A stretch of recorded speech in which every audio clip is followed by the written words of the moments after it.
शिवलिंग की पूजा को लेकर स्वामी अभिमुक्तेश्वरानंद जी का अनशन या हठ, इसे जो कह ले, लेकिन वो जारी है। और आप देखिए स्वामी जी यहाँ पर हैं, अपने मठ के गेट के भीतर इनका अनशन जारी है। और अब इनके समर्थन में दांडी स्वामी भी आ गए हैं। तो स्वामी जी, ये अनशन या हठ, इसे क्या कहें? देखिए, ये अनशन भी नहीं है, ये हट भी नहीं है। ये जो है, ये पुलिस वाले हमको रोक दिए। हम तो पूजा करने जा रहे थे, जहाँ तक सब लोग जा रहे हैं वहाँ तक जाते। अगर किसी निषिद्ध क्षेत्र में हम प्रवेश करते तब हमको रोका जाना समीचीन होता। वहाँ पर बताया जाता कि यह निषिद्ध क्षेत्र है। लेकिन हमारे मठ से बाहर निकलने पर, गली में जाने पर, जहाँ तक सभी दर्शनार्थी जा रहे हैं वहाँ तक जाने पर भी रोक हमारे ऊपर लगा दी गई। तो ये अन्याय हमारे साथ हुआ है। तो हमारा ये था कि पूजा के बाद भोजन करेंगे, तो जब तक पूजा नहीं होती है तब तक अन्न जल का त्याग करके हम बैठे हुए हैं। स्वामी जी, इसका हल क्या होगा? सवाल मेरा इसलिए है कि आपकी तबीयत लगातार बिगड़ रही है। कोर्ट का आदेश है, वहाँ पर जिस तरह से वहाँ पर कोर्ट के आदेश के बाद जगह जो है वो सील की गई है। तो ऐसी स्थिति में हल क्या निकलेगा?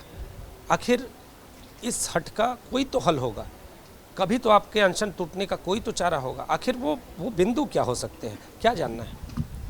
भाई, कोर्ट जो है उसने कहाँ रोका है कि पूजा ना हो? कोई आदेश हमको दिखा दे। आज तक तो नहीं दिखा पाया कोई आदेश दिखा नहीं रहा है। ना चैनल वाले दिखा रहे हैं, ना प्रशासन वाले दिखा रहे हैं कि ऐसा आदेश है कि पूजा ना हो। आदेश ऐसा कुछ नहीं है। आदेश है प्रोटेक्शन का, और वो भी ड्यूली प्रोटेक्शन का। तो ड्यूली प्रोटेक्शन क्या होता है, इसकी व्याख्या करके हमको बताया जाए। सुप्रीम कोर्ट कह रहा है कि ड्यूली प्रोटेक्ट करिए। आप क्या ड्यूली प्रोटेक्शन कर रहे हैं? ड्यूली का मतलब क्या है वो हमको समझाइए पहले, और समझा करके बताइए कि हाँ, हम ड्यूली प्रोटेक्शन कर रहे हैं। स्वामी जी, फिर मेरा वही सवाल कि आखिर आपका ये हट कैसे टूटेगा? कोई तो ऐसी शर्त होगी जिस पर स्वामी जी का ये अनशन वहाँ पर आकर समझौते के मूड में आ जाए, या फिर प्रशासन, जैसा कि हम लगातार जो सामने चीज़ें आ रही हैं कि प्रशासन का कोई भी बड़ा अधिकारी आपके पास नहीं आ रहा है, कोई मनाने आया, कोई कुछ कहने आया, कोई नहीं आया, ऐसी चीज़ें सामने आई। तो ऐसी स्थिति में स्वामी जी का हट कैसे टूटेगा? क्या लग रहा है? जब कोर्ट का आदेश है तो आप यहाँ पर अनशन पे भी हैं, अब दांडी स्वामी भी आपके समर्थन में आ रहे हैं, तो ऐसी स्थिति में कोई तो हल होगा इस बीच में।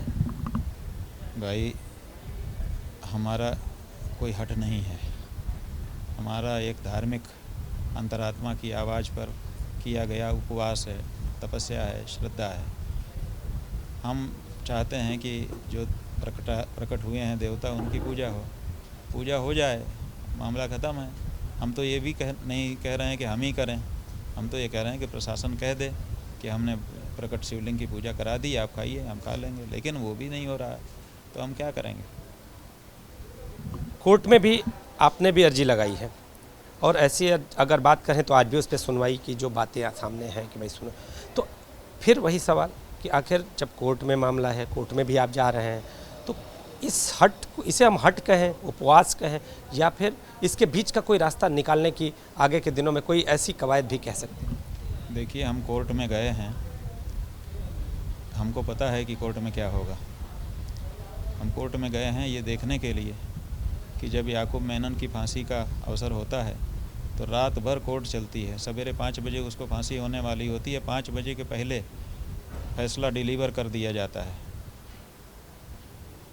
5 बजे के पहले तक सारी उनकी जो भी प्रक्रिया है सब सही रहती है। विचार हो जाता है, टाइप हो जाता है, छप जाता है, निकल जाता है। और हमारी अर्जेंसी ये है कि देवता भूखे बैठे हैं, प्यासे बैठे हैं, बिना नहाए बैठे हैं। हम खुद अन्न जल दोनों इतनी गर्मी में छोड़ करके बैठे हैं। 5 किलो वज़न कम हो चुका है, तो अर्जेंसी है। वहाँ भी अर्जेंसी थी, एक व्यक्ति के प्राण का प्रश्न था। कोर्ट ने विचार किया, हम उसको गलत नहीं कह रहे हैं, लेकिन हम ये कह रहे हैं कि जब याकूब मेनन के प्राण का प्रश्न होता है तो बड़ा गंभीरता से विचार तत्काल कर लिया जाता है। और जब भगवान शिव के प्राण का प्रश्न होता है, जब भगवान शिव के किसी भक्त के प्राण का प्रश्न होता है, तो कहते हैं आज इसमें मुंसरिम की आख्या नहीं, आप 2 दिन बाद आइए। फिर 2 दिन बाद जाने के बाद कहते हैं कि ये तो अमुक क्षेत्राधिकार का मामला है, आप 2 दिन बाद आइए। अब ऐसे करते करते इतना दिन लगा दे रहे हैं, 5 दिन हो गया, 5 दिन से अभी फाइल इधर से उधर ही जा रही है, अभी प्रक्रिया ही पूरी नहीं हो रही है। तो ये जो भेद है, ये भेद जनता के सामने रखने के लिए हमने याचिका डाली है। याचिका में क्या होना है हमको पता है, क्योंकि जो सुप्रीम कोर्ट ने जब कह दिया कि ड्यूली प्रोटेक्ट करिए, ड्यूली का मतलब होता है आप ऑक्सफोर्ड की यूनिवर्सिटी उठा लीजिए, आप कैम्ब्रिज की यूनिवर्सिटी ला डिक्शनरी उठा लीजिए, उसमें ड्यूली का मतलब है विधिवत। तो सुप्रीम कोर्ट कह रहा है कि ड्यूली प्रोटेक्ट करिए, तो ड्यूली प्रोटेक्शन शंकर जी का कैसे होगा, उनका राग भोग बिना हो जाएगा। तो ये जब सुप्रीम कोर्ट ने कह दिया है और उसका पालन नहीं हो रहा है, तो ये कोर्ट क्या कहेगी और क्या इसका पालन हो जाएगा, तो वो हम जान रहे हैं। लेकिन हम कोर्ट गए हैं ये दिखाने के लिए कि याकूब मेनन के प्राण यहाँ की न्यायालय के लिए बहुत महत्वपूर्ण होते हैं, बड़ी गंभीरता से, बिना सब प्रक्रियाएं तत्काल हो जाती हैं। और जब शिव जी के आदि विश्वेश्वर के प्राण का प्रश्न आता है या उनके किसी भक्त अभी मुक्तेश्वरानंद जैसे के प्राण का प्रश्न आता है, तो बहुत सारी प्रक्रियाएं पालन होनी जरूरी होती हैं, उनके लिए 2-2, 3-3 दिन का समय तारीख डाला जाता है। तो ये जो भेद है वो दिखाने का हमारा इसमें प्रयास है। यानी साफ तौर पर ये कहना है कि पूजा से कम कुछ भी नहीं, भाई पूजा हो जाए हम भोजन कर लेंगे। तो स्वामी जी यहाँ पर अनशन पे हैं और आप देखिए स्वास्थ्य लगातार गिर रहा है, 5 किलो वजन कम हो चुका है और स्वामी जी का ये कहना है कि पूजा हो जाए हम भोजन कर लेंगे, यानी जब तक पूजा नहीं होगी स्वामी जी अनशन पर रहेंगे। कैमरामैन विशेष के साथ नीतीश कुमार पांडे, एबीपी गंगा, वाराणसी।